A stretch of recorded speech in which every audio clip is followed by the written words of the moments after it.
rosli sodri wa yassir amri wahlul 'uqdatam min lisani qauli yafqahu qawli. Amma ba'du.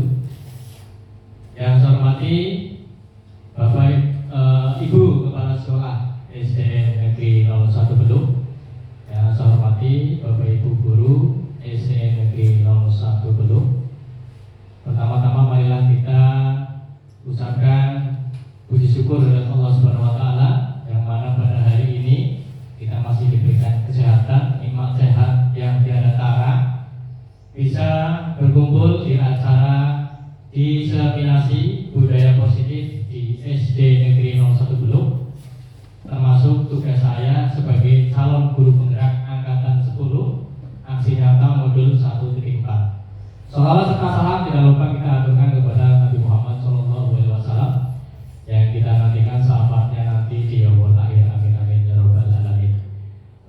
Bapak Ibu kalian, izinkan saya menyampaikan susunan acara. Saya di sini sebagai MC sekaligus pemateri. Karena keterbatasan personil, saya merangkap dua. Acara yang pertama adalah pembukaan. Acara yang kedua adalah sambutan dari Ibu Kepala Sekolah, dan acara yang ketiga adalah inti atau materi diseminasi budaya positif di SD Negeri 01 Beluk. Untuk mengefisienkan waktu, marilah kita buka acara ini dengan bacaan basmalah bersama-sama. Bismillahirrahmanirrahim. Baik, Bapak Ibu, memasuki acara yang kedua adalah sambutan. Sambutan akan disampaikan oleh Ibu Kepala Sekolah SD Negeri 01 Beluk. Kepada Ibu ini Puji Astuti SPD SD, saya persilakan. Terima kasih. Assalamualaikum warahmatullahi wabarakatuh.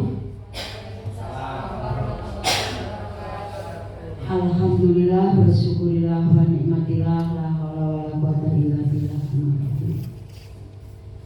Yang saya hormati Bapak Ibu Guru SD Negeri 01 Beluk dan karyawan, mari bersama kita panjatkan rasa syukur kita atas kehadiran Allah Subhanahu wa taala yang telah memberikan kenikmatan kepada kita semuanya, sehingga di hari ini kita dapat melaksanakan aktivitas yang mengajar dan juga kegiatan pagi hari ini dengan lancar. Mudah-mudahan pada acara diseminasi budaya positif SD Negeri 01 Beluk ini dapat bermanfaat bagi kita semuanya, serta salam dan sholawat selalu tercurah kepada junjungan kita Nabi besar Muhammad SAW. Bapak Ibu semuanya yang saya hormati, untuk mengikuti acara diseminasi budaya positif SD Negeri 01 Beluk ini yang dipersembahkan oleh Pak Oki Anggit Satria sebagai CGP Angkatan 10. Untuk kegiatan ini mari kita ikuti dengan baik dari awal sampai akhir. Saya yakin kegiatan ini sangat bermanfaat bagi kita semuanya. Kita ambil manfaatnya, kita pelajari, dan yang positif kita terapkan untuk kegiatan-kegiatan yang ada di SD Negeri 01 Beluk. Mudah-mudahan dengan kegiatan ini bisa membawa dampak positif bagi Bapak Ibu semuanya khususnya, dan juga bagi SD Negeri 01 Beluk, dan juga bagi Pak Oki Anggit Satria sendiri juga akan bermanfaat. Kiranya itu saja dari saya. Mudah-mudahan bisa berjalan dengan lancar dari awal sampai akhir. Akhir kata, nasrul minallah wa fathun qarib. Wassalamualaikum warahmatullahi wabarakatuh. Waalaikumsalam. Baik, terima kasih Ibu Kepala Sekolah atas sambutannya.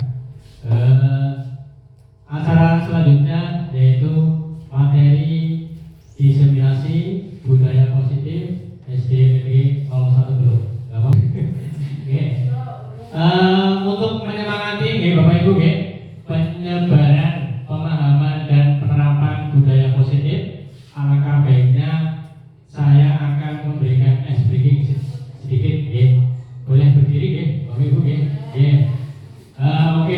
kita tepuk semangat dulu. Karena jangan ngantuk, Bu, Pak, Tepuk semangatnya seperti biasa saja. Tepuk semangat, krok krok krok, krok krok krok, krok krok krok, semangat. Oke, satu kali lagi Ibu. Tepuk semangat.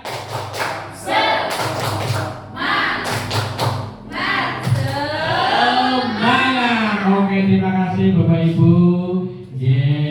Terima kasih atas semangatnya walaupun sudah siang, tetap semangat Bapak Ibu.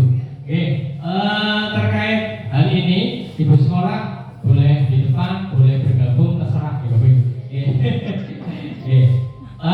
Terkait dengan diseminasi budaya positif, akan saya sedikit sampaikan bahwasanya saya di sini tidak untuk menggurui, Bapak Ibu. Saya di sini hanya berbagi bersama. Apabila nanti Bapak Ibu guru ada materi yang mungkin lebih mengena atau lebih berpengalaman dalam hal itu, kita bisa sharing bersama. Begitu, Itu terkait dengan materi kita kali ini. Jadi kita tidak saklek bahwa berarti Oke itu betul. Belum tentu, Bapak Ibu, saya tahu bahwa pengalamannya Bapak Ibu selama mengajar lebih lama dibandingkan saya, lebih banyak pengalaman. Kita di sini hanya sharing saja, Bapak Ibu. Nah, yang pertama, konsep inti budaya positif yang nantinya kita akan tumbuhkan insya Allah di SD kita tercinta, SD Negeri 01 Beluk. Dalam hal ini sudah mendapatkan adiwiyata tingkat provinsi, dan alhamdulillah nanti selanjutnya kita akan menuju ke nasional. Semoga kita mendapatkan penghargaan itu. Amin Allahumma amin. Begitu, Nah, budaya positif Bapak Ibu, ini berkaitan juga dengan adiwiyata kita.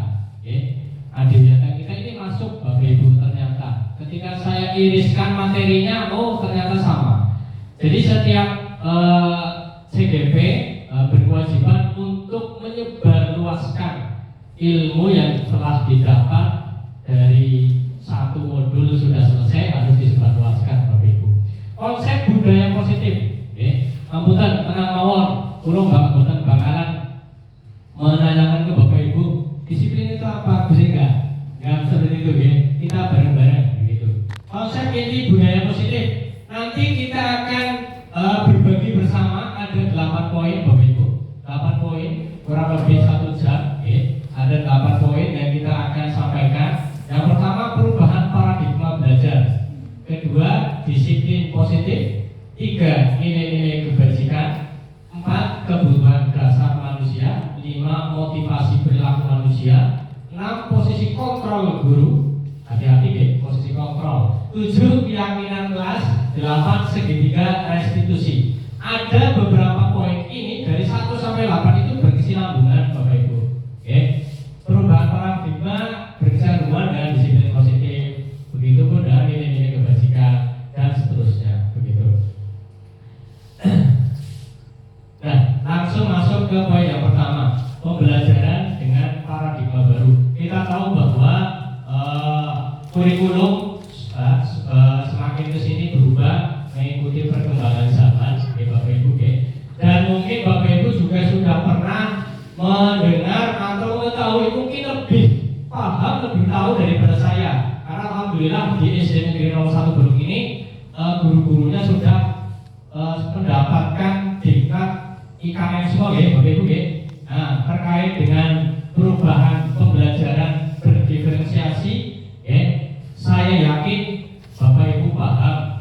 Saya di sini hanya mengingatkan kembali pembelajaran diferensiasi itu apa. Nah, pembelajaran berdiferensiasi itu adalah sebuah proses usaha guru menggunakan metode pembelajaran dengan menitik beratkan minat dan bakat siswa, kesiapan belajar, minat siswa, kemudian profil belajar siswa, yang akan tujuannya itu adalah memenuhi kebutuhan belajar siswa. Kebutuhan belajar siswa. Maka dari itu, dari paradigma baru inilah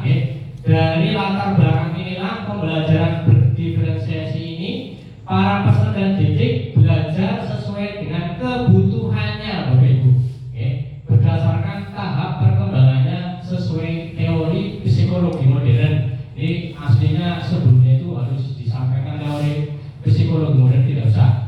Yang penting intinya adalah ini Bu, pembelajaran berdiferensiasi dengan tujuannya nanti kita adalah mewujudkan profil pelajar Pancasila. Itu muaranya kita nanti. Kenapa kok menjadi pembelajaran berdiferensiasi begitu? Muaranya ke sini Bapak Ibu. Nantinya kita akan mewujudkan peserta didik yang mencerminkan profil pelajar Pancasila. Lanjut ya Bapak Ibu. Lanjut. Nah, sebelum ke paradigma kita pernah atau kita sering melakukan atau berpikiran mungkin menurut saya itu benar begitu ya.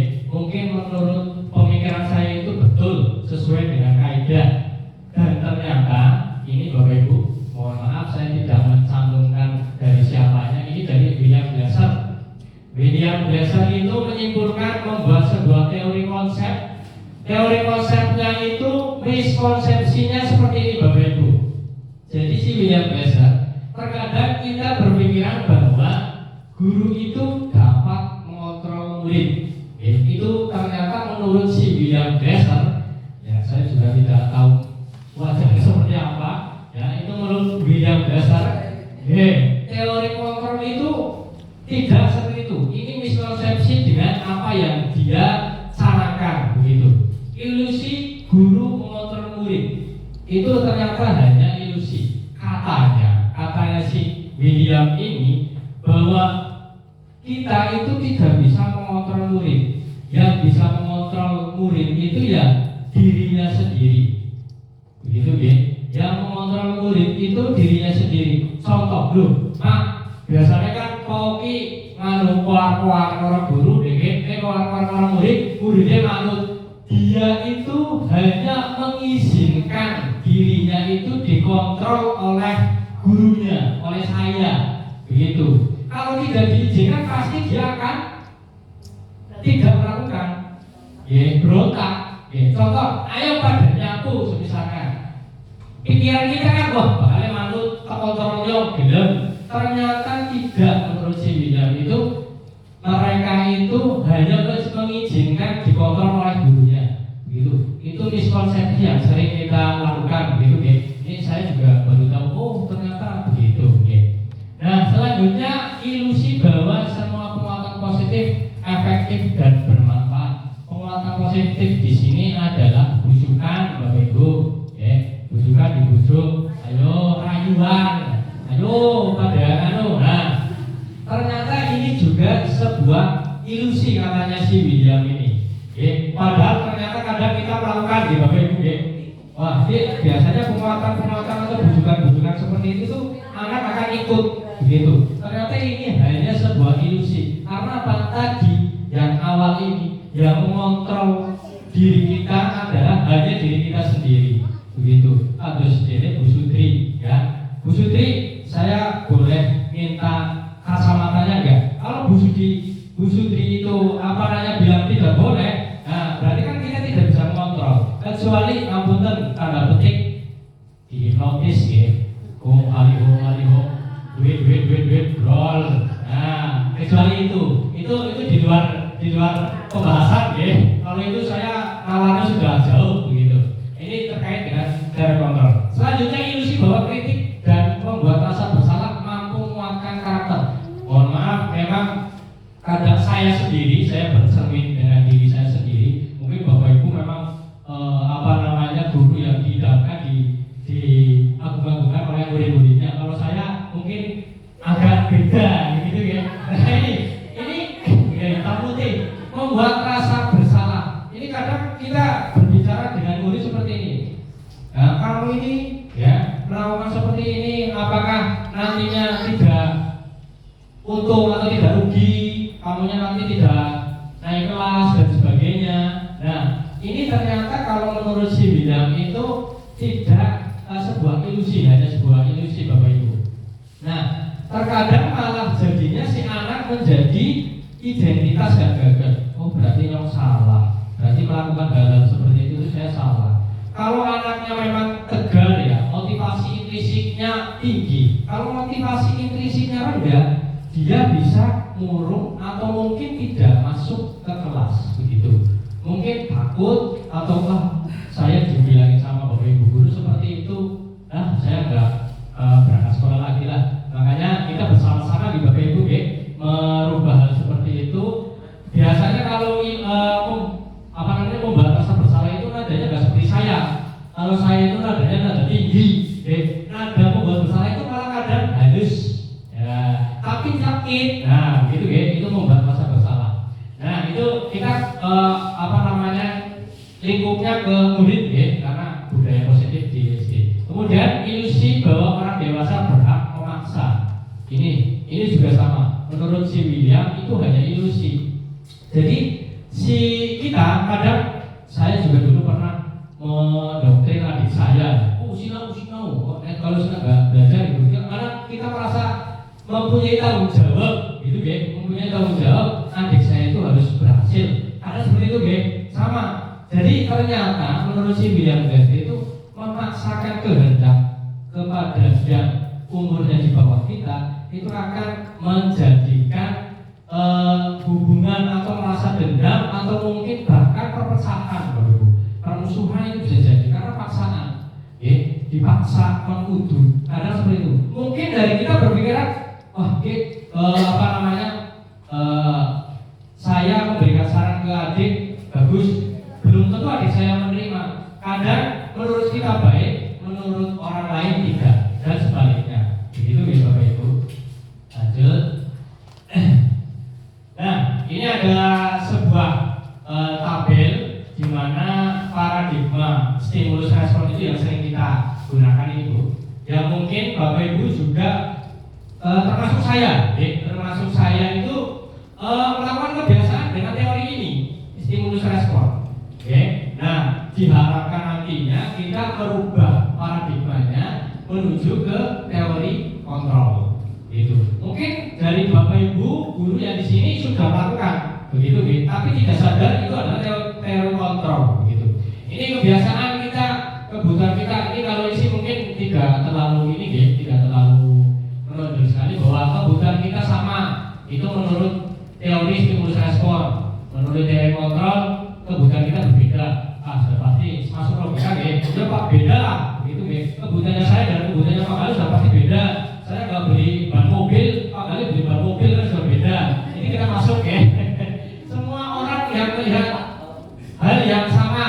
Nah, setiap orang memiliki gambaran yang berbeda. Ini Bapak Ibu, ini yang menurut saya kita harus perlu perhatikan. Kenapa? Karena gini, kita mengajarkan ke anak.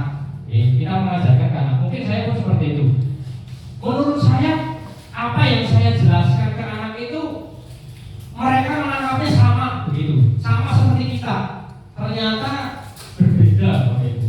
Ternyata setiap orang itu memiliki gambaran berbeda. Belum tentu gambarannya itu seperti contohnya silakan buat teks narasi dengan judul keindahan atau adiwiyata begitu Kita sudah membayangkan dulu, bocah ki bahannya gambarnya tapi belum tentu si anak berpikiran sama dengan kita. Kemudian kita mencoba mengubah orang agar berpandangan sama dengan kita.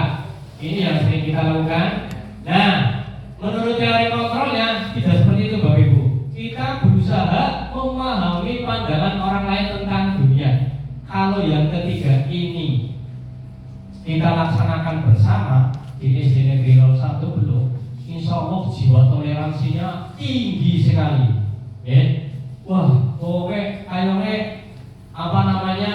Toleransinya tinggi nih. Karena kita memahami orang lain dulu. Ini guru ini sedang seperti ini. Jadi saya harus seperti ini. Mungkin kalau jiwa toleransinya tinggi Bapak Ibu kalau kita melaksanakan ini di Kemudian perilaku buruk dilihat sebagai suatu kesalahan. Ini juga saya kadang seperti itu, tidak menutup kemungkinan. Kadang gini, anak berbuat salah, pasti salah.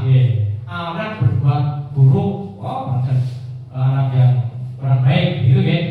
Tapi kita harapkan kita kembali ke teori kontrol, yaitu semua perilaku memiliki tujuan. Anak melakukan hal-hal seperti itu pasti ada sebabnya, ada tujuannya, ada alasannya. Kita perlu korek, kita perlu identifikasi. nanti caranya kita bareng-bareng Bapak Ibu ada. Kemudian orang lain bisa mengontrol saya.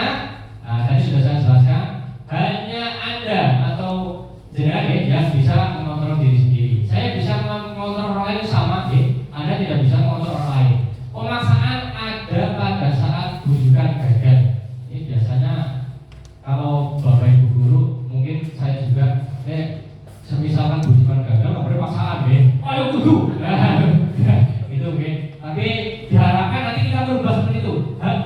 Lebih baiknya kita berkolaborasi, Bapak Ibu, berkolaborasi dengan siswa sehingga menciptakan pilihan-pilihan baru. Seharusnya seperti itu, Mari kita ubah hal-hal semacam itu. Kemudian model berpikirnya kalau stimulus respon menang kalah, guru untuk menang, siswa harus kalah, begitu. Tapi kalau di teori kontrol berpikirnya menang-menang, guru menang, siswa harus juga menang, begitu Jangan seperti teori stimulus respon. Marilah kita bersama-sama merubah paradigma baru tersebut menuju ke teori kontrol.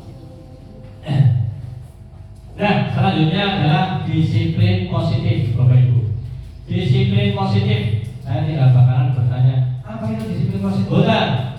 Saya tahu bahwa pasti jenengan itu lebih paham dari saya, lebih mengerti dari saya. Disiplin positif. Kalau kita mendengar disiplin itu kata-kata yang atau mungkin yang ada di benak Bapak Ibu itu apa? Disiplin. Disiplin diidentikan dengan apa, Bapak Ibu? Tepat waktu, Bu Sutri. Tepat waktu, apalagi Bapak Ibu? Identik dengan apa biasanya? Perilaku, teratur, itu identik dengan itu. Nah, menurut Pak Ki Hajar Dewantoro, disiplin itu diartikan, itu dari bahasa Latin ternyata Bapak Ibu, diartikan sebuah kata dengan kata belajar. Disiplin itu kata Pak Ki Hajar Dewantara ternyata belajar. Kalau kita merujuk ke murid, kita lihat ke lingkupnya murid, ternyata disiplin itu adalah belajar mengikuti aturan. Seperti itu, belajar mengikuti aturan dengan tujuannya, kata Pak Ki Hajar Dewantara, dengan tujuannya itu memotivasi atau menumbuhkan motivasi dari dalam, atau motivasi intrinsik. Harusnya seperti itu. Jadi disiplin itu kadang kita identik dengan hukuman, identik dengan tata tertib. Tapi kalau Pak Ki Hajar Dewantara itu mendefinisikannya seperti itu. Ternyata kalau semisalkan siswa itu sedang belum disiplin, berarti dia sedang belajar untuk mengikuti aturan. Aslinya seperti itu. Kayak contoh pakaian, ternyata kadang pakaiannya dikeluarkan anak. Berarti anak sedang belajar. Makanya kita harus menuntunnya, jangan menuntut. Begitu. Menurut Ki Hajar Dewantara seperti itu. Jangan menuntut, tidak boleh dituntut harus ini, jangan, tapi menuntut. Lebih bagusnya, alangkah baiknya kalau kamu bajunya dimasukkan lebih ganteng dan sebagainya. Dimintanya seperti itu, Bapak Ibu. Nah, lanjut masuk ke disiplin positif. Nah, ini disiplin positif merupakan salah satu cara penerapan disiplin dengan tujuannya apa? Menumbuhkan kesadaran, Bapak Ibu. Ini yang susah. Kadang kita oprak-oprak pun si anak tidak sadar-sadar. Betul ya? Nah, ini PR-nya kita. PR-nya kita dengan melakukan paradigma baru itu merubah. Agar si anak itu tumbuh kesadarannya dengan diri sendiri, tidak dari gurunya, tidak dari orang tuanya. Harusnya seperti itu, mintanya seperti itu. Memang sulit, Bapak Ibu, tapi kenapa kita tidak melakukannya? Memang sulit, apalagi zaman sekarang siswa itu luar biasa. Generasi zaman now, generasi Z, itu memang karena terpengaruhi oleh zaman, teknologi, dari segi etika pun memang semuanya tidak hanya di SD Negeri 01 Beluk. Kemarin saya curhat-curhat dengan CGP lainnya ternyata sama. Memang generasi sekarang itu untuk etikanya, untuk sopan santunnya itu agak sedikit berkurang dibandingkan dengan dulu. Mungkin bapak ibu sekolah itu bertemu dengan guru saja takut, untuk rambut begitu, dan mungkin salaman dan sebagainya, hormatlah saja, menghargai begitu. Ini bapak ibu, kita PR kita bersama, mari kita menumbuhkan kesadaran untuk di peserta didik kita agar disiplinnya dengan tujuannya adalah menumbuhkan kesadaran. Kemudian memberdayakan peserta didik tanpa imbalan, reward, ancaman atau hukuman, apalagi dihukum, ya kalau kita sih mungkin hukumannya masih masuknya ke konsekuensi, kalau hukumannya berat, insya Allah di SD Negeri 01 Beluknya tidak melaksanakan, paling hukumnya adalah untuk memberikan efek tapi dengan cara mendidik mungkin, nah begitu. Ancaman apalagi jangan sampai diancam, kalau misalnya sampai diancam nanti si anak malah takut dan tidak mau sekolah. Lanjut. Nah, sebagai pendidik, tujuan kita apa? Menciptakan peserta didik yang memiliki disiplin diri, sehingga mereka berperilaku mengacu pada nilai-nilai kebajikan. Kita terkait dengan nilai-nilai kebajikan nanti ada irisannya juga Bapak Ibu. Nilai-nilai kebajikan itu apa saja nanti saya sampaikan. Dan memiliki motivasi intrinsik Bapak Ibu. Jadi kalau semisal motivasi intrinsik itu dari jalan itu memang susah. Memberikan kesadaran ke anak itu memang susah. Kadang kalau tidak ada ancaman, tidak ada hukuman, si anak tidak sadar. Nah, PR kita menjadikan motivasi intrinsik itu berada di diri anak, gitu. Kemudian selanjutnya nilai-nilai kebajikan. Nah, itu tadi kita menyinggung sedikit, Nah, ini tujuan pendidik. Berperilaku masuk pada nilai-nilai kebajikan. Nilai-nilai kebajikan yang seperti apa, Bapak Ibu? Nah, nilai-nilai kebajikan ini ada beberapa contoh nilai-nilai kebajikan yang saya rangkum dari berbagai organisasi atau institusi. Ada banyak sekali Bapak Ibu. Jadi nilai-nilai kebajikan itu ternyata banyak. Contohnya ini dari IBO, Primary Years Program, bahasanya seperti itu Bu Dina selaku guru bahasa Inggris. Barangkali saya salah. Primary Years Program, gitu betul ya? Barangkali saya salah. Saya kan tidak bahasa Inggris. Nah, menurut mereka, menurut organisasi tersebut, kalau kita mengambil sikap murid itu ini kebajikan yang harusnya muncul di murid. Ada toleransi, rasa hormat, integritas, mandiri, menghargai, antusias dan lain sebagainya. Itu menurut IBO, Kemudian ada lagi menurut 9 pilar Indonesia, apa itu Pak Bu Dina? Heritage Foundation, gitu. Heritage Foundation atau IHP itu menyebutkan bahwa ada 9 pilar karakter: cinta Tuhan dan segenap ciptaannya, kemandirian dan tanggung jawab, kejujuran, hemat, santun dan sebagainya. Kemudian ini menurut dari petunjuk seumur hidup dan keterampilan hidup. Kalau keterampilan itu ada dapat dipercaya, lurus hati, pendengar yang aktif. Sekarang bukan pendengar yang baik sepertinya Ibu. Kalau pendengar yang baik itu anak hanya mendengarkan. Mintanya kalau bisa menjadi pendengar yang aktif. Mereka mendengarkan, dia aktif, ada respon. Jadi kalau misalkan Bapak Ibu menjelaskan di kelas, anaknya diam, nah itu berarti hanya pendengar yang baik, belum menjadi pendengar yang aktif, gitu. Nah selanjutnya petunjuk hidup, peduli, pengenalan, kerjasama, keberanian, keingintahuan, usaha dan lain sebagainya.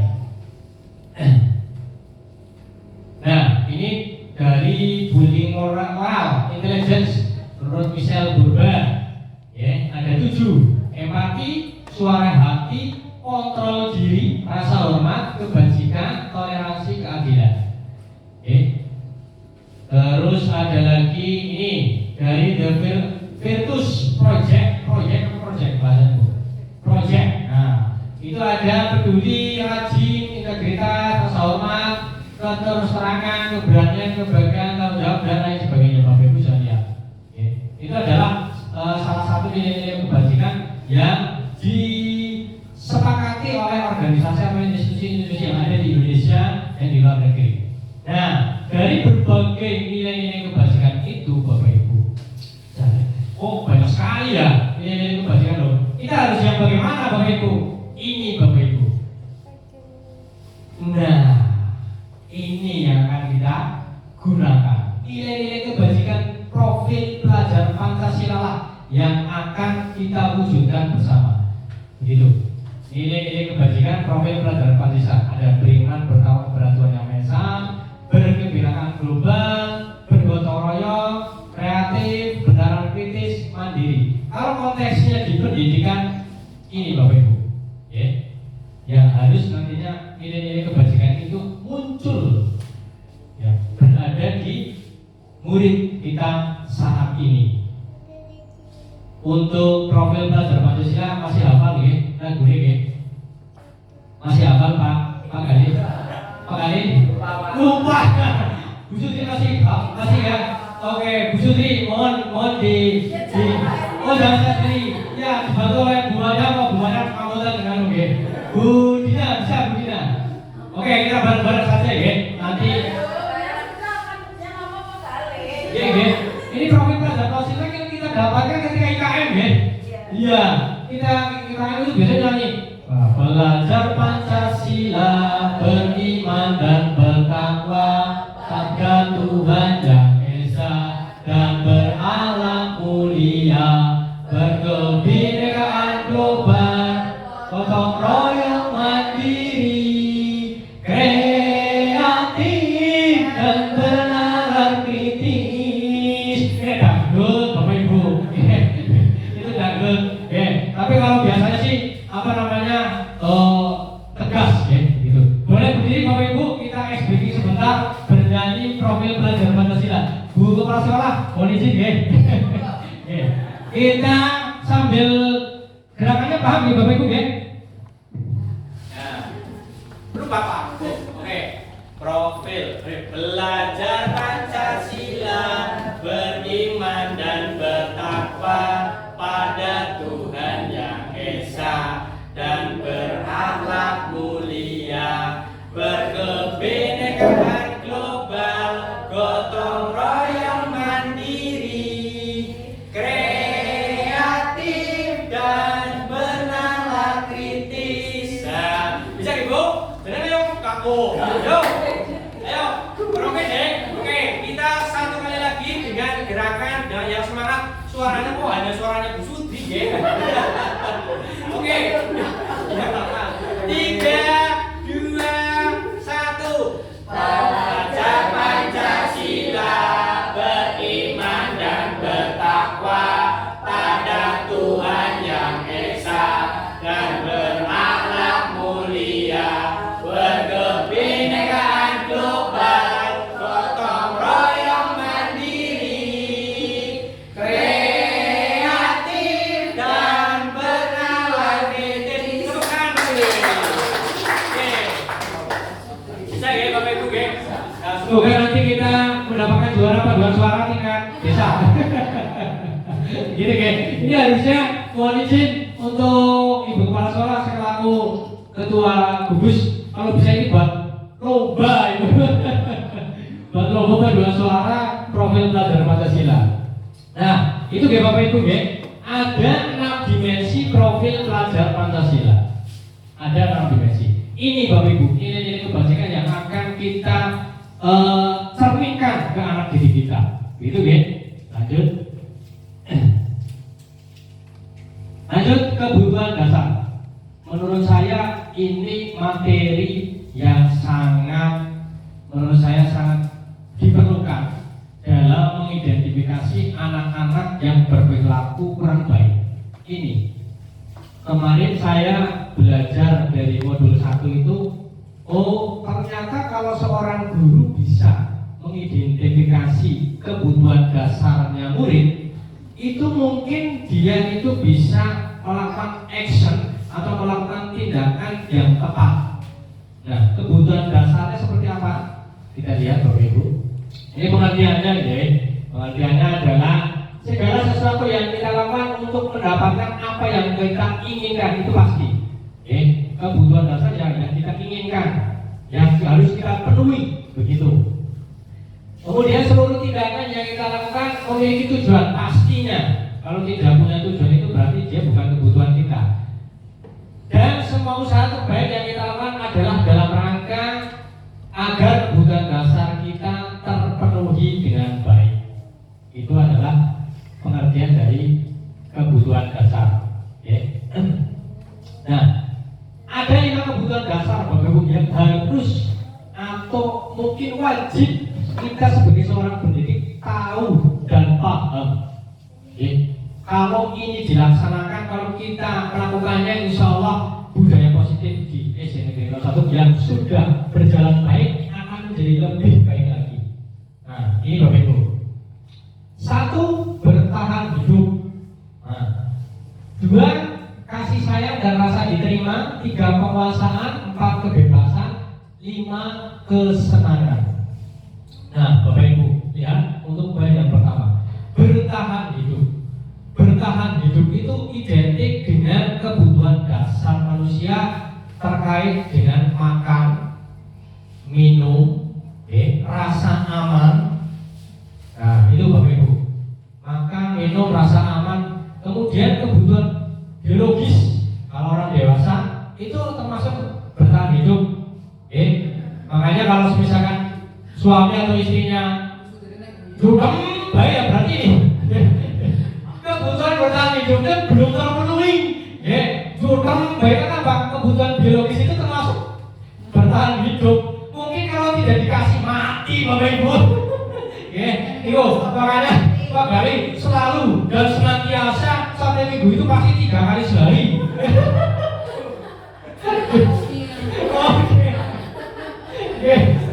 Jangan saya karena di belakang desi saya mengerti. Nah, ini Bapak Ibu bertahan hidup ada makan, minum, rumah termasuk kalau ketemu belum terpenuhi. Awas ketemu. Nah, nanti jangan nggak bertahan hidup ini. Nah, rasa aman Bapak Ibu. Include-nya atau kita masuk ke anak, itu biasanya yang rasa amannya. Kemudian yang kedua adalah kasih sayang dan rasa diterima. Ini Bapak Ibu. Kadang kan anak kelas 1, kelas 2 itu kan manja Pak Bu bawa, Pak Bu. Nah, ini Bapak Ibu.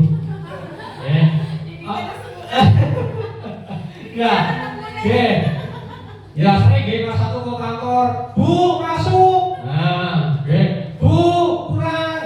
Apalagi Bu japos. Waduh. Suaranya keras, japos Bu. Nah, ini Bapak Ibu. Karena mereka ini kebutuhan kasih sayang dan rasa diterimanya mungkin tinggi. Nah, kalau kebutuhan kasih sayang dan rasa diterima itu perhatian, ingin dimengerti, ingin dihargai, ingin diterima di lingkungan. Kadang ini Bapak Ibu, ada anak, mungkin salah satu dari kelas Bapak Ibu ada anaknya itu pendiam, tidak bergaul, nah itu perlu diidentifikasi. Apakah dia kebutuhan kasih sayangnya itu tidak tercukupi? Mungkin kebutuhan kasih sayang yang ada di rumah, karena ini masuknya ke konsep sosial. Bapak Ibu yang ada di rumah, keluarga, teman, nah, guru pastinya ini perlu dipertanyakan Bapak Ibu. Yang pendiam, kurang sosialisasi ini. Kemudian yang ketiga adalah kebutuhan penguasaan. Nah, kebutuhan penguasaan ini itu biasanya anak merasa dirinya itu hebat. Dirinya itu kadang kalau kelas 1 ya berarti badannya besar. Nah, ya dia mendominasi. Nah, atau mungkin penguasaan dia itu selalu ranking 1. Nah, tidak mau membantu teman-temannya. Nah, itu juga ini penguasaan. Terkait dengan ini itu biasanya dia ini ingin menjadi seorang pemimpin di lingkungannya, begitu ya. Dia ingin merasa saya lah yang lebih dari yang lain. Ini ya untuk penguasaan. Kemudian yang keempat, ini kebutuhan kebebasan. Mereka inginnya bebas begitu, inginnya melakukan pilihan-pilihannya mereka sendiri, begitu. Dan di sini si siswa itu biasanya ingin melakukan ide yang baru, ingin melakukan hal-hal yang baru. Biasanya sih anak kelas tinggi, 4, 5, 6, pengennya yang baru. Kayak contoh kemarin di kelas saya saja, saya tidak akan menceritakan kelasnya Bapak Ibu, karena kelasnya Bapak Ibu saya yakin anak-anaknya manut, anak-anaknya rajin, pokoknya luar biasa. Kalau di saya ini kebebasan, karena ini si anak berceloteh begitu ya. Pak, bosan Pak. Ya, bosan.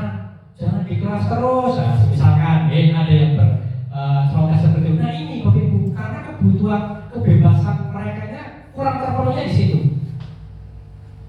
Bagaimana cara memenuhinya Bapak Ibu? Karena kita seorang guru adalah aslinya kalau kita merujuk ke ASN atau kepegawaian, guru adalah pelayan publik.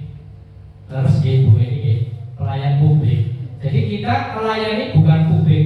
Kalau petugas KTP yang melayani masyarakat, kalau kita melayani siapa? Anak didik kita, peserta didik kita. Ini Bapak Ibu. Nah, jadi bagaimana caranya kita melayani? Nah, ini kita harus tahu identifikasinya ini. Kebebasannya. Pak, bosan pelajarannya ini, saya ngantuk dan sebagainya. Karena mereka ingin hal-hal yang baru. Oleh karena itu, kadang saya berpikir, mari kita belajar di luar. Tidak harus pakai IT. Belajar di luar, di Gasip, apalagi kita lingkungannya mendukung sekali. Lingkungan sekolah SD Negeri 01 Beruk itu sangat mendukung untuk pembelajaran yang dikaitkan dengan lingkungan. Itu sangat mendukung sekali. Di Gasebo ada anak bisa ngobrol, bisa bersenda gurau sambil belajar. Itu memang luar biasa. Belum tentu SD lain punya yang seperti kita Bapak Ibu. Makanya manfaatkan. Mumpung masih di sini. Kalau PNS kan biasanya mutasi Nah, kalau saya enggak. Mumpung masih manfaatkan Bapak Ibu. Belum tentu dari SD lain malah nanti kita bingung kebebasan Bapak Ibu. Maka dari itu mari kita bersama-sama, khususnya untuk diri saya sendiri dan umumnya untuk guru-guru SD Negeri 01 Beruk, mari kita melayani, memenuhi kebutuhan siswa kita. Gitu ya. Yang kelima adalah kebutuhan kesenangan.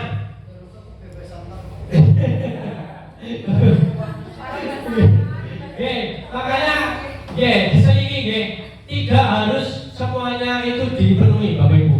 Saklek banget kudu, bukan bertahap. Kita melakukannya bertahap, gitu dengan selingan-selingnya bertahap. Misalkan 1 minggu 1 kali ya bisa. Kalau terus-terusan ya kita ngapunten banyak pekerjaan yang harus kita laksanakan, gitu Nah, yang kelima adalah kesenangan. Kalau ini itu kebutuhan siswa dalam hal apa yang disukai, apa yang kadang apalagi kita SD seringnya bermain, kalau suruh belajar ya main, begitu. Nah, kemudian banyak sekali saya dapatkan di kelasnya saya, karena ada anak si inisialnya D. Nah, Bapak Ibu mungkin tahu lah inisialnya D. Kadang itu dia senang. Dulu waktu kelas 5 itu senang kalau ada anak kakinya itu di apa ya? Iya, disenggol gitu, disegit. Aduh, kalau saya tanya Bapak Ibu, kenapa kamu melakukan hal seperti itu? Kan bisa membahayakan temannya jatuh. Pengen Pak. Ini kebutuhan dasarnya dia. Belum terpenuhnya di sini. Kesenangannya kurang. Iya, pengen Pak. Nah, itu berarti kebutuhan kesenangannya kurang. Kita harus olah pikir, oh dia itu senangnya apa, harus dialihkan, jangan sampai mengganggu temannya. Itu gitu Bapak Ibu. Semoga saja saya khususnya dan umumnya guru-guru SD Negeri 01 Group bisa mengidentifikasi 5 kebutuhan dasar siswa kita. Oke, lanjut. Nah ini ada kasus, kita baca, saya bacakan ya. Ada sedikit kasus. Ibu Genis adalah guru kelas 6 SD Adiwiyata, sedang bingung menghadapi ulah salah satu murid di kelas bernama Tupu, bukan Pak Topo ya. Ini Tupu, ya. Nah, beberapa anak telah datang dan mengeluh tentang Tupu yang sering sekali meminta bekal makan siang mereka dengan paksa. Ini kasusnya seperti itu, ya. Jika Anda menghadapi suatu seperti Bu Genis, nah, apa yang akan Anda lakukan? Oh, dibawakan bekal dari rumah, Ibu. Waduh, sangat kasih sayangnya sangat tinggi sekali Bu Maryam ini kepada anak-anak. Kemudian kalau anaknya 50, bawa bekal 50, Ibu. Kemudian menurut Anda kira-kira apa alasannya Tupu melakukan itu? Kita nggak tahu, ya, kalau belum menanyakan langsung. Maka dari itu kita gunakan 5 kebutuhan dasar itu, Bapak Ibu. Ya seenggaknya nggak usah orang-orang ukir-ukir, enggak harus seperti ini. Tidak. Ya. Nah, kalau kita ini dalam proses penerapan disiplin positif Bu Genis, sebaiknya mencari tahu alasan Tupu melakukan tindakan. Jangan langsung dimarahin, Ibu. Nah, saya pun kadang seperti itu. Kadang keceplosan, kurang rem, ya. Nah, nanti kedepannya kita bareng bersama-sama kalau ada hal seperti itu kita rem. Nah, agar mengetahui kebutuhan mana yang sedang atau berusaha diperoleh Tupu, ya, bertahan hidup.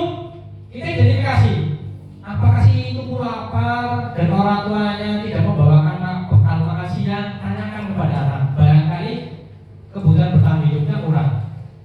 Kemudian kasih sayang dan rasa diterima. Apakah sudah membawa bekal, sudah diberi bekal, tapi hanya ingin diperhatikan oleh temannya? Itu tanyakan tadi. Kemudian penguasaan. Wah, ini kadang dia merasa hebat karena temannya jadi takut dan menuruti keinginannya karena badannya besar, ya. Nah ini ditanyakan, gitu. Apakah kebutuhan penguasaannya kurang atau berlebihan, begitu, ya. Nah ini kemudian kebebasan. Tupu merasa bosan dengan bekal yang dibawakan orang tuanya, sudah dibawakan, mungkin goreng, terus pedok, tahu ya pedok? Pedok adanya di Brebes. Pedok itu tempe godong. Pedok itu, oke. Kalau di sini baca apa ya? Apa itu, pedok terus mungkin, karena selalu bekalnya sama, makanya dia ingin bosan memaksa bekal dari temannya. Atau mungkin kesenangan ini yang susah ini bulan terakhir ini. Ada ini mereka hanya jahil gitu. Nah, itu hanya iseng dan dia menikmati ekspresi wajah temannya yang kesal. Pada kali senang gitu loh. Itu, ya, ini Bapak Ibu. Nah, banyak seperti itu. Makanya yang kelima ini yang kadang harus kita berpikir, berputar otak bagaimana caranya agar kebutuhan dasarnya itu terpenuhi dengan hal-hal yang baik, yang positif, begitu. Oke, Bapak Ibu, ya. Nah, motivasi perilaku manusia. Nah, ada Pak Topo. Teori motivasi. Sebagai seorang guru saat Anda hadir mengajar, ini sebelum kita masuk ke teori motivasi, ya. Materi motivasi apakah yang mendasari tindakan Anda? Apakah Anda datang tepat waktu karena tidak ingin ditegur oleh atasan Anda dan kemudian mendapatkan surat peringatan? Kalau motivasi seperti ini berarti dia menghindari ketidaknyamanan dan hukuman. Atau Anda ingin mendapatkan pujian dari atasan Anda dan mendapat penghargaan sebagai karyawan atau guru berprestasi. Ini motivasi dari mendapatkan imbalan atau penghargaan dari orang lain. Atau Anda ingin menjadi orang yang menghargai waktu, menghargai diri Anda, kemudian sebagai teladan bagi murid-murid Anda karena Anda percaya tindakan Anda sebagai guru akan dicontoh oleh murid-murid. Ini motivasi menghargai nilai-nilai diri sendiri. Biasanya kalau kita masih berpikiran biar nanti presensinya tidak terlambat. Berarti ini masuknya ini Bapak Ibu, mendapatkan imbalan atau menghargai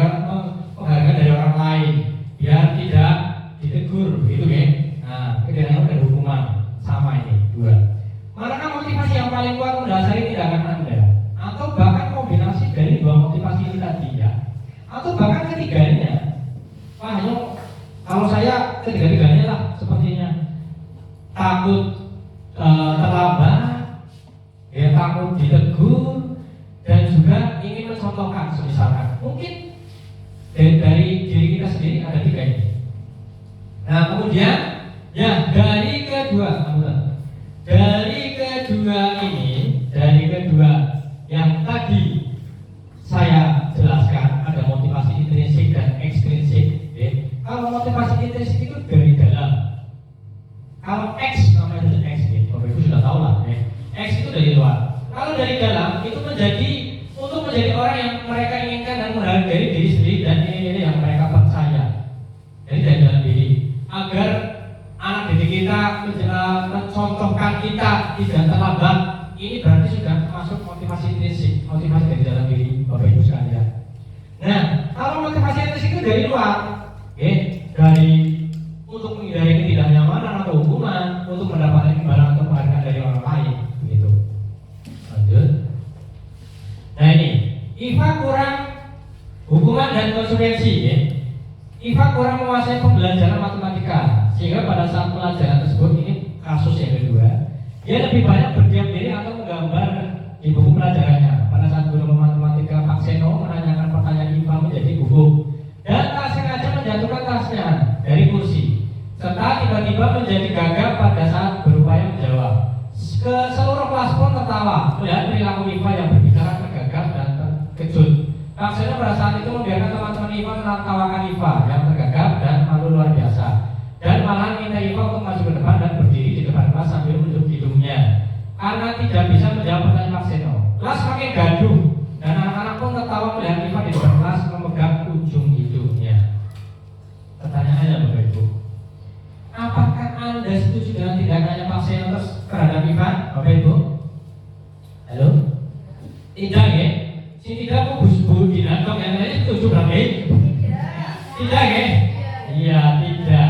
Menurut Anda tindakan Pak Seno terhadap IFA adalah sebuah hukuman atau konsekuensi? Hukuman. Baik, nanti kita belajar bersama terkait apakah nanti itu termasuk hukuman atau motivasi. Mari berarti mengidentifikasi hukuman atau konsekuensi menggunakan kuisis. Bapak Ibu bawa HP ya? Mari kita bermain sedikit, jangan muridnya saja, gurunya juga bermain ya. Saya share Bapak Ibu kuisisnya di WA group.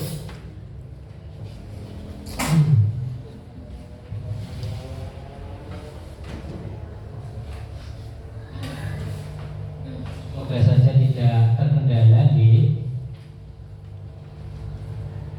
Nah ini termasuk penerapan menggunakan media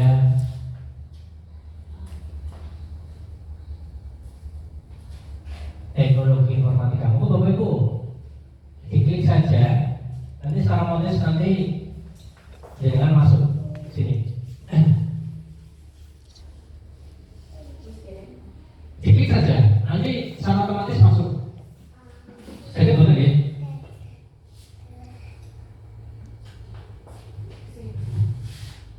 Sudah masuk Bapak Ibu? Menunggu peserta. Nah ini satu dinamain deh Pak Galih Bandus Mas. Waduh mantap. Ayo Bu, ada lagi baru Pak Galih nih. Pak Galih ada lagi? Bisa nggak? Ya, siapa Bu? Gokil banget.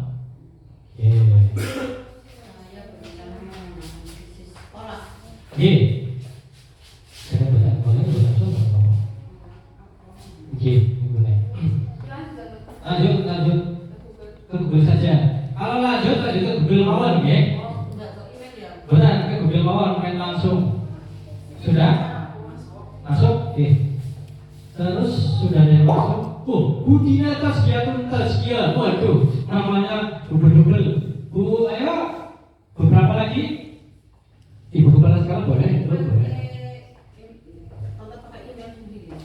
Iya, pakai email mawar. Lanjutkan.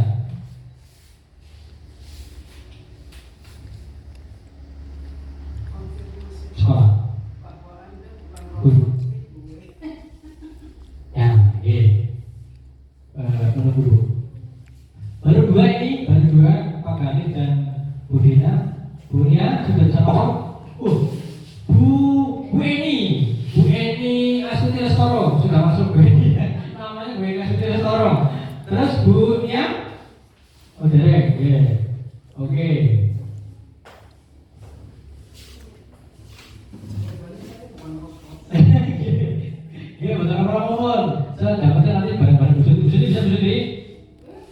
Ya, Bu. Oh, Bu Sutri bahasa ya. Sekolah. Terus nanti guru.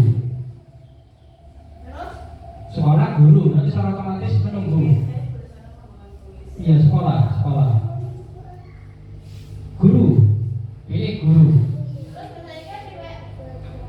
Ya, mulai. Namanya. Ada Bu Dian Sugiyarti. Bu Dian Sugiarto. Ya. Lanjut. Bu Dian sudah ya? Bu masih proses. Mantap. Bu Sutri masuk. Oke. Kita mulai bersama nggih, Bapak Ibu. Bismillahirrahmanirrahim.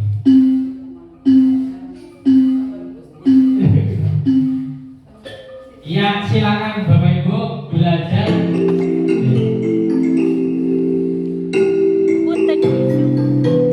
Silakan Bapak Ibu. Silakan dijawab sepengetahuan Bapak Ibu.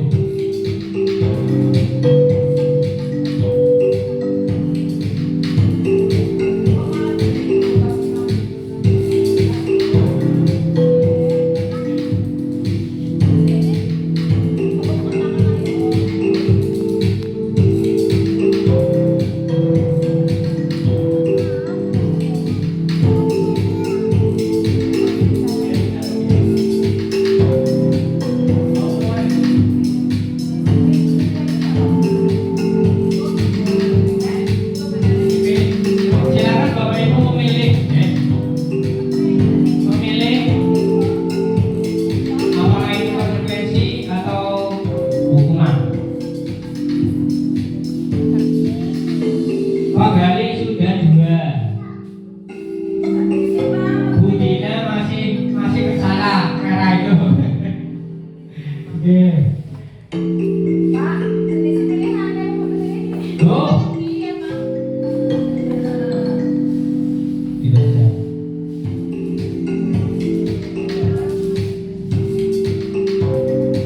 Boleh aja. Tolong sekali ya. Nah, oke.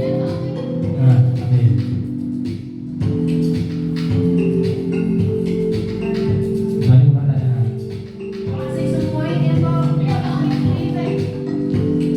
Terus dong.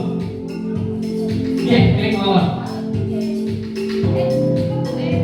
Kalau Bapak, ya. Ngobrol lagi sebelah sana. Oke, silakan. Pak Gali sudah sampai 400.000. Oh, belum lagi. Ini tembak-tembakan begini. Ini tembakan Ibu Sutri. Jadi ini sebagai gambaran nanti kalau alat didik kita itu bermain presisi itu seperti itu. Bagaikan sane, terus baru menjawab pertanyaan, begitu, oke? Nah, Bu ini jawaban betul 3. Pak Gali, salah satu yang ini Pak Gali ya. Salah berapa Pak? Nah, begitu ya.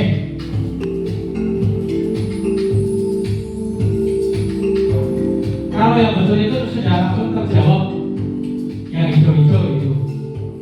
Nah, Bu Sutri, merahnya banyak berarti selalu gong ini.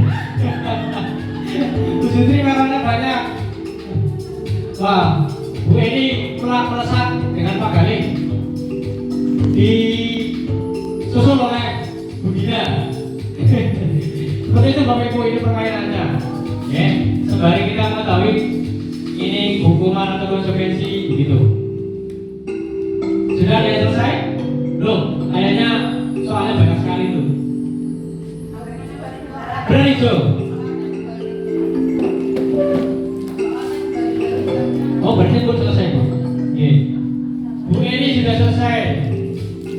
Bu ini peringkat 2. Pak Gali sudah selesai Pak Gali? Oh, belum. Nah,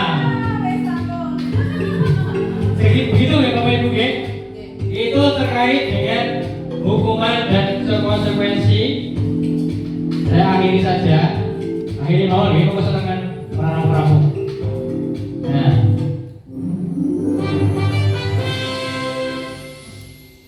pegane ini Bu Dina Budian.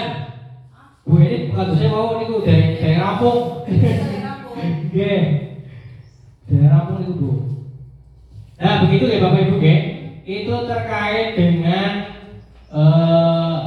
kita belajar dengan puisis. Nggih, kula pun akhiri sih nggih. Nah, begitu nggih. Nah, itu terkait dengan hukuman dan konsekuensi. Nah, sehingga kita tahu bahwa hukuman itu tidak terencana. Yang namanya hukuman itu tidak terencana. Murid tidak tahu apa yang akan terjadi. Kemudian hukuman bersifat satu arah, hanya di guru. Kemudian konsekuensi itu yang dimaksud konsekuensi terencana. Murid tetap dibuat tidak nyaman. Sikap guru selalu memonitor murid. Kemudian kalau restitusi, ini Bapak Ibu, ada hukuman, konsekuensi, dan restitusi. Ini yang nantinya kita gunakan. Prosesnya menciptakan kondisi bagi guru untuk memperbaiki kesalahan. Prosesnya kolaborasi, mengajarkan murid untuk mencari solusi sendiri. Ini yang nanti kita lakukan. Kalau konsekuensi itu biasanya masih di tingkat mental Bapak Ibu. Tidak benar, tidak salah. Kalau hukuman, nah itu sudah merah, yang nantinya kita hindari. Begitu. 5 posisi kontrol guru. Ada 5 posisi kontrol guru. Yang pertama adalah penghukum, kemudian pembuat merasa bersalah, kemudian teman, kemudian pemantau, kemudian manajer. Jadi Bapak Ibu. Jadi Bapak Ibu sekalian, ada 5 posisi kontrol yang harus nantinya seorang guru lakukan. Mungkin memang susah, mungkin memang sulit untuk menjadi posisi kontrol manajer. Mungkin sudah pernah disampaikan juga bahwa kalau posisi sebagai penghukum itu biasanya guru dengan nadanya tinggi, menghardik dengan tinggi dan menghardik bedakan dengan suara keras dan tegas. Kemarin saya tanya ke teman-teman, kalau semisalkan ke PP, lebihnya ke PP, saya itu suaranya keras, Ibu, nggak pernah suaranya rendah. Tapi mereka kadang mindsetnya, berpikirannya bahwa saya itu menghardik murid-murid. Nah, ini kadang mereka belum bisa membedakan mana keras tegas, mana menghardik seperti itu. Kemudian pembuat merasa bersalah. Biasanya pembuat merasa bersalah ini suaranya lebih pelan daripada penghukum. Nah, jangan seperti itu. Nah, apakah kamu nanti ini, enggak itu? Nah, kadang akan merasa, murid itu akan merasa bersalah. Kemudian teman. Nah, posisi guru sebagai teman. Bisa sih sebagai teman. Kadang di posisi ini guru itu sering bersenda gurau, terus bahasanya tidak formal, seperti teman lah begitu. Tapi Bapak Ibu, dampaknya dia itu akan melakukan hanya ke guru tersebut. Ketika guru tersebut tidak masuk dan diambil alih oleh guru feedback, mungkin tidak kondisi kelasnya tidak seperti yang wali kelasnya lakukan, karena wali kelasnya menggunakan posisi teman. Gitu kan? Ada ketergantungan Bapak Ibu di sini kalau melakukan menjadi posisi teman. Kemudian posisi pemantau. Ini juga saya sering, mungkin saya berpikir dengan diri saya sendiri. Posisi pemantau itu biasanya mengeluh-elukan aturan, mengeluh-elukan kesepakatan kelas, mengeluh-elukan kenapa aturannya apa, kenapa kamu berbuat ini, salah atau tidak. Ini normal sekali biasanya. Gitu ya. Nah, yang sebagai manajer inilah, dia sebagai posisi seorang guru sebagai manajer ini memberikan arahan. Guru hanya sebagai fasilitator, ya, mengarahkan muridnya agar bisa memecahkan permasalahannya sendiri. Ini yang kalau diterapkan mungkin di kelas 1, kelas 2 mungkin masih susah. Tapi kalau kelas 3 dan kelas 6 mungkin saja bisa. Tidak mudah memang Bapak Ibu untuk menjadi seorang manajer, posisi manajer. Namun kita harus tahu, yang penting kita tahu tujuan kita adalah menciptakan murid yang satu, mandiri, dua, merdeka, ketiga adalah bertanggung jawab. Yang penting itu Bapak Ibu. Mungkin saya juga belum menjadi seorang manajer. Mari kita bersama-sama melakukan perubahan menjadi posisi manajer.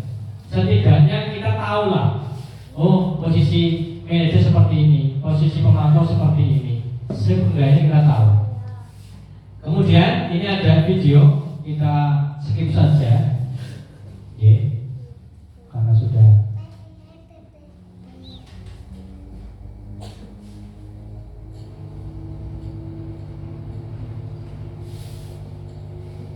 Nah, yang selanjutnya adalah keyakinan kelas.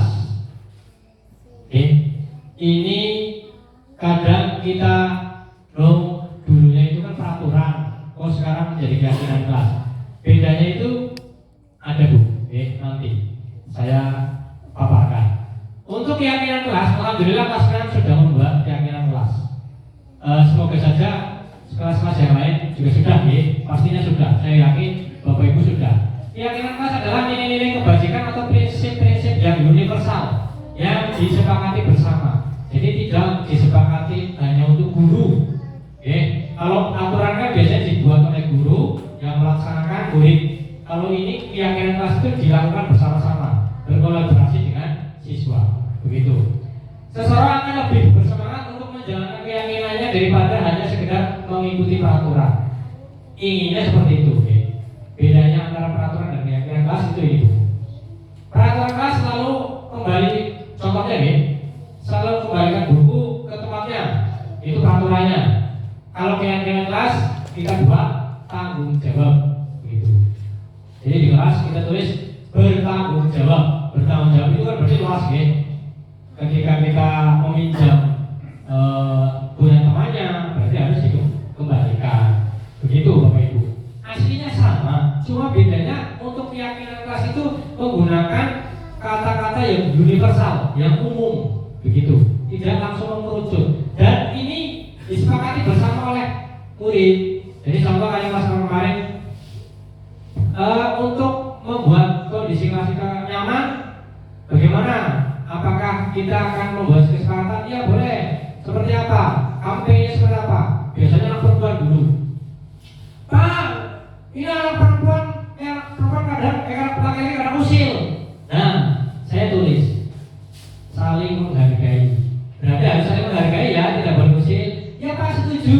Nah, terus selesai lagi berlaki-laki. Pak, tidak boleh ini hibah. Itu hibah. Itu anak perempuan hibah aslinya. Oh, ini tambahan lagi keyakinan kelas bertoleransi. Begitu. Aslinya sama, cuma bedanya kesepakatan bersama gitu.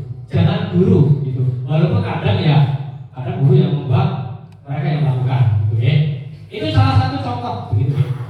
Kemudian dilarang mengganggu orang lain, menghormati orang lain. Hadir di sekolah 16 menit. Nah, itu seperti itu. Dilarang kalau jangan menggunakan kata-kata dilarang begitu Dilarang melakukan kekerasan. Di sininya keselamatan, menghormati orang lain begitu. Lebih ke kata-kata yang positif begitu. Itu yang dimaksud dengan keyakinan kelas. Selanjutnya adalah segitiga restitusi. Tadi saya sedikit menyinggung terkait dengan restitusi di Bapak Ibu.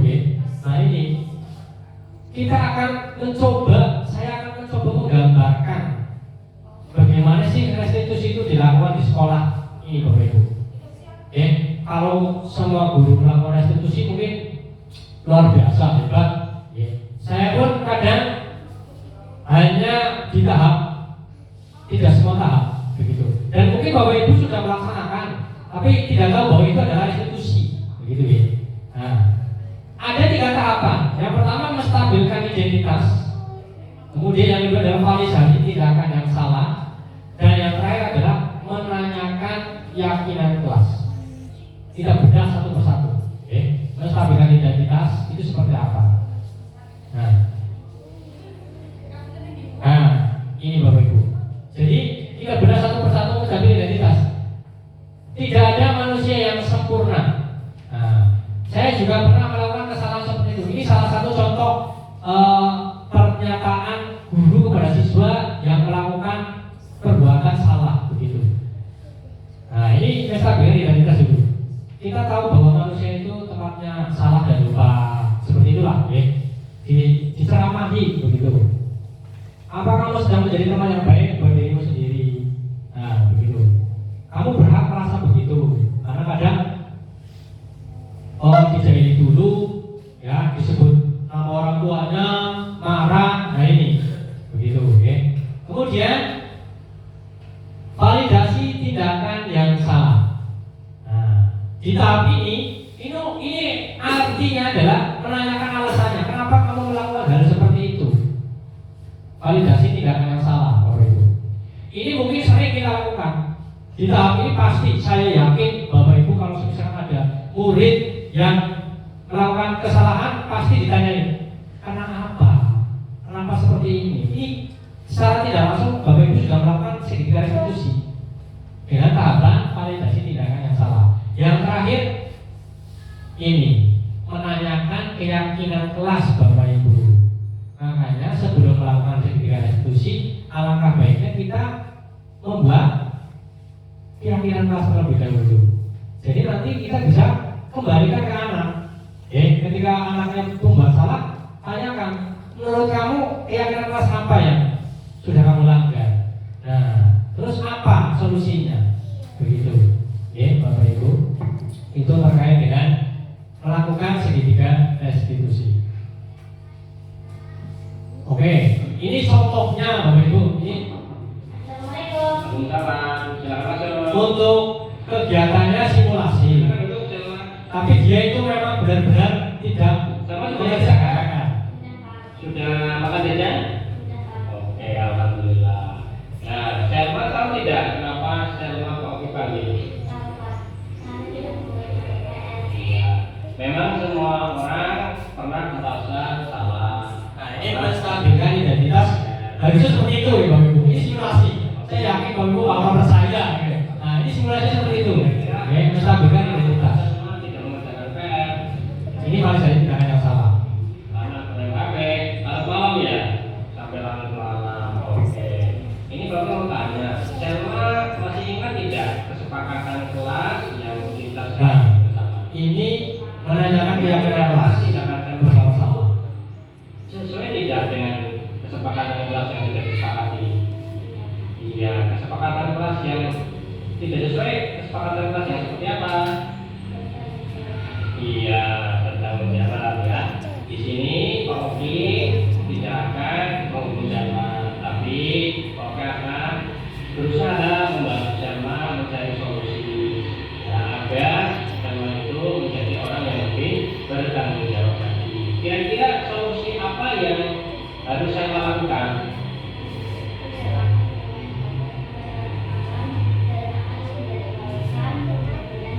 Ini seperti hafalan ya Bapak Ibu. Ini memang suruh saya hafalkan.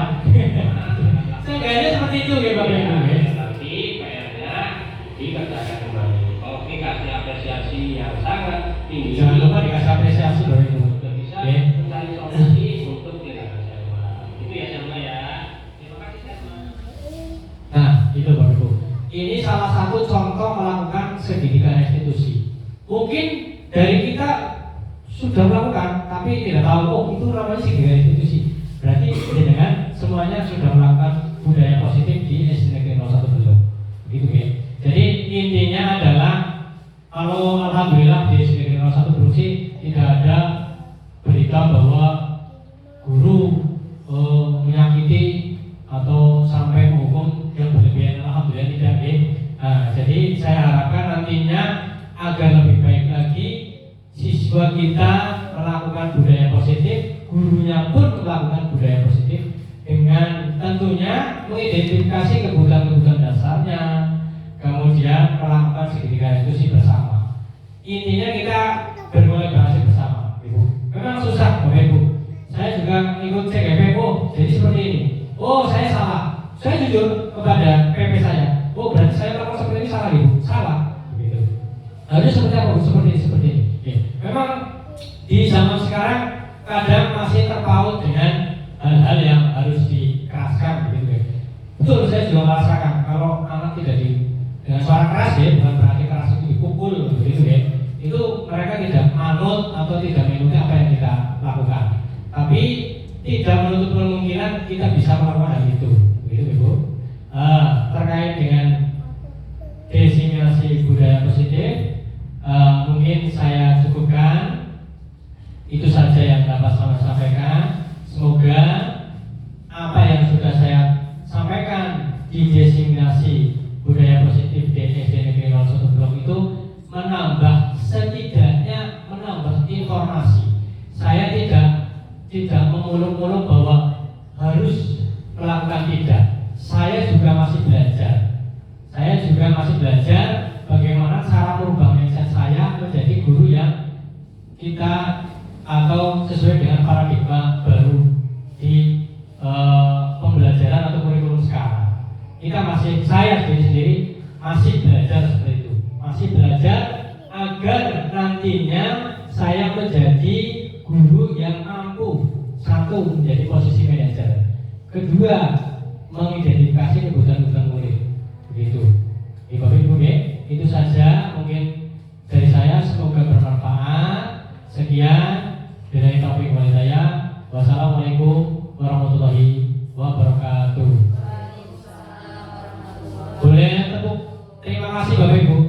Oke, tepuk terima kasih. Prok. Terima kasih. Nah, gitu Ibu. Yang semangat dong, masa kayak loyo. Tenang, nampung ini waktu kurang maju. Tepuk terima kasih. Terima kasih. Oke.